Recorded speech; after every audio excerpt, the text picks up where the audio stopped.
بصي، انا مش بعرف اتكلم حلو، بس قلبي بيعرف يقول اللي جواه.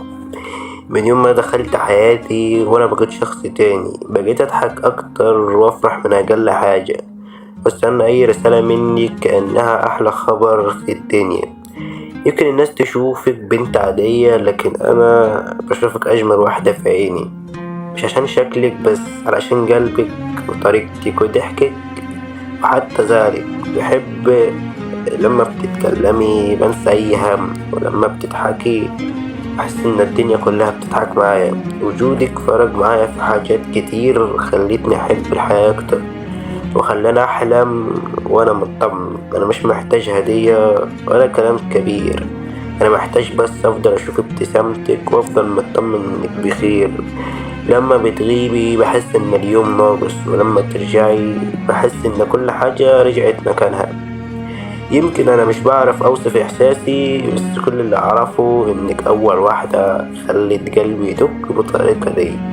لو سألتني بتحب قد إيه هقولك بعدد المرات اللي ابتسمت فيها بسببك، وبعدد النجوم اللي في السماء. أنا مش هوعدك إن عمري ما هغلط، لكن أوعدك إن عمري ما هسيب إيدك.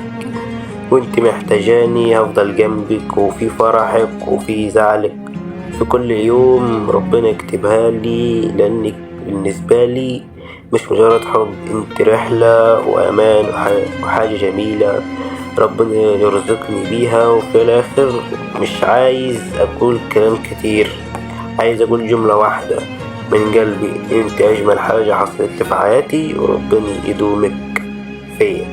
وعاوز انصح نصيحة بس للناس: ان انت لو فعلا ليك حب وانت بتحبها وهي بتحبك بشكل حقيقي، وانت خلاص يعني بينه وبين اهلها كلام، خلي بالك منها وما تزعلهاش، عشان فعلا انت لو سبتها مش هتلاقي زيها. والحب الحقيقي بيجي مرة واحدة بس، وفعلا حصلت معايا والحمد لله رجعت لي تاني. وخلي بالك منها يا زميلي.